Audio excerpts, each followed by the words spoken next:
dan kelak pasti ya, Tuhan yaitu Allah SWT akan memberimu ya, sesuatu yang membuat kita itu puas atau ridho. Nah, berkaitan dengan ayat ini Bapak sekalian, ya, maka kalau kemudian ada satu pertanyaan, ya, pertanyaannya kira-kira ya, pemberian siapa yang akan membuat manusia itu sampai puas?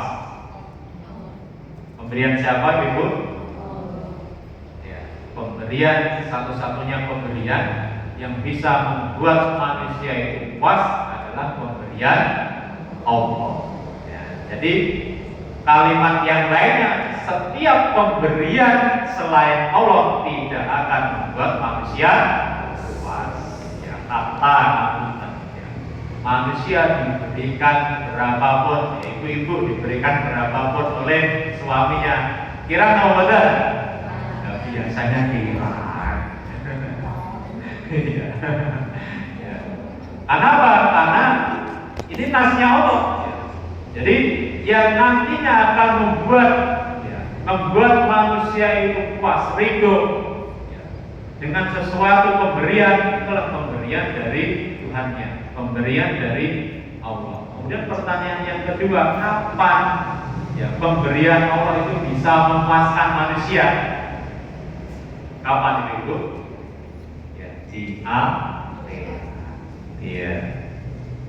Ya, jadi pemberian Allah SWT kalau kemudian kita kaji berdasarkan surat At-Tuqa ini, ya, satu-satunya yang bisa memberikan sesuatu yang memuaskan manusia itu adalah pemberian dari Allah. Dan kapan itu? Jawabannya adalah di akhirat. Nah, apa hubungannya dengan konsep kebahagiaan yang akan kita bahas pada kesempatan pagi hari ini? Jadi kalau kemudian kita mendengar berita beberapa waktu yang lalu itu kan ada informasi yang Kediri itu sebagai kota yang paling bahagia. Yakin toh Kediri itu sebagai kota yang paling bahagia? Jangan merasakan demikian, Ibu. Iya. Baik. Jadi kalau kemudian ya kita membahas ya, kemarin sempat saya scroll, maksudnya Kediri menjadi kota yang paling bahagia itu ukurannya apa sih kan? Apakah di Kediri itu ya orangnya itu ngapunten ya, istilahnya itu seluruh kebutuhannya itu tercukupi, ya kan? Atau mungkin orangnya itu sekolahnya semuanya bisa tinggi-tinggi, tidak ada yang miskin atau bagaimana? Ternyata ya, di berita itu tidak memberikan informasi memang, hanya informasinya itu adalah Kediri sebagai kota yang paling bahagia. Tapi yang paling bahagianya yang bagaimana itu? Ya, aku dan kurang. Nah, berkaitan dengan hal itu semuanya Bapak sekalian, karena kalau kemudian kita ditanya, ya, manusia kita sepanjang itu kita semuanya hidup itu yang dicari itu apa sih Ibu? Yang dicari apa? Bahagia loh ya. Pasti yang dicari bahagia. Menikah yang dicari apa Ibu? Bahagia. Punya anak yang dicari apa Ibu? Itu bahagia. Ya, kalau kemudian kita sederhanakan, ya, kalau kemudian dicari kalimat yang paling sederhana, menikah pengen bahagia, punya anak pengen bahagia, dan liburan pengen bahagia. Ada nggak liburan yang nggak pengen bahagia? Enggak, liburan pengen bahagia. Kalau dicari lagi kerja, ya, ujung-ujungnya yang dicari adalah pengen bahagia. Buktinya apa? Orang yang kerja banyak uang tapi tidak bahagia, akhirnya apa? Buat kerjanya anggotan. Karena gak bahagia. Jadi kalau disederhanakan semuanya adalah pengen bahagia. Nah, bahagia yang bagaimana yang kemudian? Ya, yang kemudian itu seharusnya menjadi konsep kebahagiaan kita sebagai seorang Muslim itu yang bagaimana? Ya, pertama yang kemudian akan kita bahas adalah berkaitan dengan kriteria sekalian. Kriteria. Ya, mungkin barangkali nanti ada yang sepakat, ada yang tidak sepakat, boleh saja. Nah, Para ulama menyampaikan yang berkaitan dengan kebahagiaan itu konsepnya ya, kalau dalam bahasa Arab kebahagiaan itu menggunakan istilah as-sa'adah sekalian. As-sa'adah, kebahagiaan. Jadi kalau ada ya orang namanya as-sa'adah, berarti harapannya dari orang tua itu apa? Menjadi orang yang bahagia. Nah, konsep kebahagiaan as-sa'adah itu ya, menurut para ulama kriterianya sebenarnya banyak sekali.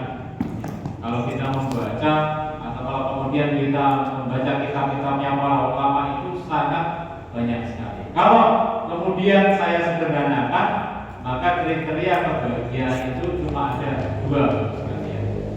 Yang pertama adalah ya, kalau dalam bahasanya itu adalah al-maddatu faqat, yaitu kebahagiaan yang kriterianya itu adalah al-maddah. Apa itu al-maddah? Al-maddah itu artinya adalah materi. Nah, kebahagiaan materi fakot saja. Jadi kriteria yang pertama adalah kebahagiaan yang kriterianya hanya materi saja. Maksudnya materi saja itu bagaimana? Maksudnya materi saja, materi itu sesuatu yang bisa kita indra, betul tidak itu? Materi kan bisa kita indra. Contohnya apa materi? Uang. Kalau bisa hadir di majelis MT Kurma ini, insya Allah tidak. Tapi kalau di luar sana, banyak sekali bagus sekalian. Jadi kebahagiaan hanya bersifatnya materi itu apa? Maka jawabannya sifatnya materi tadi adalah memberikan apa namanya cara atau mengetahui cara bagaimana kemudian kita bisa meraih kebahagiaan yang kedua ini, kebahagiaan dunia dan akhirat ini. Maka ini perlu sekalian ya, kita belajar berkaitan dengan ini. Nah, berkaitan dengan kebahagiaan dunia dan akhirat ini bagus sekalian. Maka konsep pertama yang harus kita pegang, karena kebahagiaan itu adalah ya, yang bisa memberikan kebahagiaan itu adalah Allah. Maka yang harus kita pegang berarti kebahagiaan itu konsepnya harus bersandar kepada Allah. Ya, maksudnya bersandar kepada Allah itu bagaimana? Ya, bersandar kepada Allah itu bagaimana? Semua hal yang berkaitan dengan kebahagiaan itu konsep-konsepnya harus mengikuti aturannya Allah. Tidak boleh kemudian konsepnya itu mengikuti aturannya manusia. Maksudnya seperti itu. Ya. Kalau dalam bahasa mudahnya, ini simpelnya, ini biasanya kalau ya saya pengajian itu saya tanya seperti ini. Kira-kira bagus sekalian, ya, suami panjenengan, ya, suami panjenengan itu maringi nafkah yang banyak. Ya. Itu ketika kondisinya bagaimana itu? Senang atau lagi sedih? Senang atau lagi sedih? Biasanya. Ya, pertanyaannya, bagaimana cara kemudian suami kita itu senang dengan kita? Pernah nggak kita berpikir yang demikian? Bagaimana caranya agar kemudian suami kita itu senang dengan kita? Caranya bagaimana? Bingung juga ya. Ya. Jawaban sederhananya bagaimana cara suami itu agar senang dengan kita? Maka jawaban yang paling sederhana itu adalah ya kita itu harus apa? Harus taat kepada suami kita. Kata demikian Ibu. Gini mungkin. Atau kita itu mengikuti setiap atau mengikuti apa yang menjadi keinginan suami kita, kan mata. Tapi begitu juga kalau kemudian kita bawa ini kepada perkara yang lebih besar. Bagaimana agar kemudian ya Allah itu senang dengan kita? Bagaimana agar Allah itu ridho dengan kita? Bagaimana agar Allah itu kemudian ya menerima kita? Maka jawabannya adalah ya seperti tadi. Jawaban ketika saya sampaikan bagaimana agar kemudian suami atau ya, orang yang ada di sekitar kita itu senang dengan kita, maka jawabannya adalah ringkas. kemudian Allah itu ridho dengan kita, maka kita itu harus ya, taat kepada Allah, kan gitu. Dia taat kepada Allah.